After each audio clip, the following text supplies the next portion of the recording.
Capítulo 9. Enquanto isso, Saulo não parava de ameaçar de morte os seguidores do Senhor Jesus. Ele foi falar com o grande sacerdote e pediu cartas de apresentação para as sinagogas da cidade de Damasco. Com esses documentos, Saulo poderia prender e levar para Jerusalém os seguidores do caminho do Senhor, que moravam ali, tanto os homens como as mulheres. Mas na estrada de Damasco, quando Saulo já estava perto daquela cidade, de repente uma luz que vinha do céu brilhou em volta dele. Ele caiu no chão e ouviu uma voz que dizia: Saulo, Saulo, por que você me persegue? Quem é o Senhor? Perguntou ele. A voz respondeu: Eu sou Jesus, aquele que você persegue. Mas levante-se, entre na cidade e ali dirão a você o que deve fazer. Os homens que estavam viajando com Saulo ficaram parados sem poder dizer nada. Eles ouviram a voz, mas não viram ninguém. Saulo se levantou do chão e abriu os olhos, mas não podia ver nada. Então eles o pegaram pela mão e o levaram para Damasco. Ele ficou 3 dias sem poder ver e durante esses dias não comeu nem bebeu nada. Em Damasco morava um seguidor de Jesus chamado Ananias. Ele teve uma visão e nela apareceu o Senhor chamando: Ananias. Ele respondeu: Aqui estou, Senhor. E o Senhor lhe disse: Apronta-se e vá até a casa de Judas, na rua direita, e procure um homem chamado Saulo, da cidade de Tarso. Ele está orando e teve uma visão. Nela apareceu um homem chamado Ananias, que entrou e pôs as mãos sobre ele, a fim de que ele pudesse ver de novo.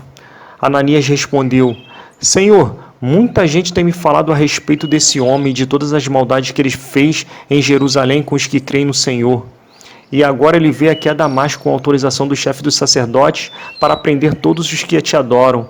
Mas o Senhor disse a Ananias: Vá, pois eu escolhi esse homem para trabalhar para mim, a fim de que ele anuncie o meu nome aos não-judeus, aos reis e ao povo de Israel. Eu mesmo vou mostrar a Saulo tudo o que ele terá de sofrer por minha causa. Então Ananias foi, entrou na casa de Judas, pôs as mãos sobre Saulo e disse: Saulo, meu irmão, o Senhor me mandou aqui e é o mesmo Jesus que você viu na estrada de Damasco. Ele me mandou para que você veja de novo e fique cheio do Espírito Santo. No mesmo instante, umas coisas parecidas com escamas caíram dos olhos de Saulo, e ele pôde ver de novo. Ele se levantou e foi batizado. Depois ele comeu alguma coisa e ficou forte como antes, e começou imediatamente a anunciar Jesus nas sinagogas, dizendo: Jesus é o Filho de Deus. Todos os que ouviam Saulo ficavam admirados e perguntavam: Não é este o homem que em Jerusalém estava matando todos os seguidores de Jesus? Não foi ele que veio até aqui para prender e levar essa gente aos chefes dos sacerdotes? Mas as mensagens de Saulo se tornavam cada vez mais poderosas, e as provas que ele apresentava de que Jesus era o Messias eram tão fortes que os judeus que moravam em Damasco não sabiam o que dizer.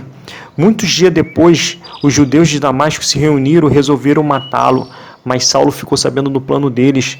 Eles vigiavam os portões da cidade de dia e de noite para o matar, mas certa noite os seguidores de Saulo o puseram dentro de um cesto e o desceram por uma abertura que havia na muralha da cidade. Saulo foi para Jerusalém e tentou juntar-se aos seguidores de Jesus, porém todos tinham medo dele porque não acreditavam que ele também era seguidor de Jesus. Então Barnabé veio ajudá-lo e apresentou aos apóstolos. Ele lhes contou como Saulo tinha visto o Senhor no caminho e como o Senhor havia falado com ele. Barnabé também contou como, em Damasco, Saulo, pelo poder do nome de Jesus, havia anunciado corajosamente o Evangelho. Depois disso, Saulo ficou com eles, andando por toda a parte em Jerusalém, e pelo poder do nome do Senhor anunciava corajosamente o Evangelho. Ele também conversava e discutia com os judeus que tinham sido criados fora da terra de Israel, mas eles procuravam um jeito de matá-lo. Quando os irmãos souberam disso, levaram Saulo até a cidade de Cesareia, e depois o mandaram para a cidade de Tarso. Em toda a região da Judéia, Galiléia e Samaria, a igreja estava em paz.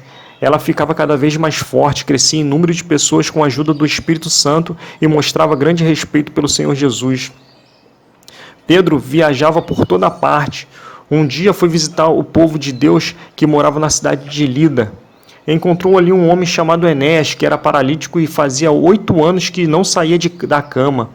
Pedro lhe disse: Enéas, Jesus Cristo já te curou você. Levante-se e arrume a sua casa. Na mesma hora, Enéas se levantou. Então todos os moradores da cidade de Lida e da região de Sarão viram isso e se converteram ao Senhor. Na cidade de Jope havia uma seguidora de Jesus chamada Tabita. Este nome em grego é Dorcas. Ela usava todo o seu tempo fazendo o bem e ajudando os pobres. Naqueles dias, Dorcas ficou doente e morreu. Levaram o corpo dela e depois o puseram no quarto do andar de cima.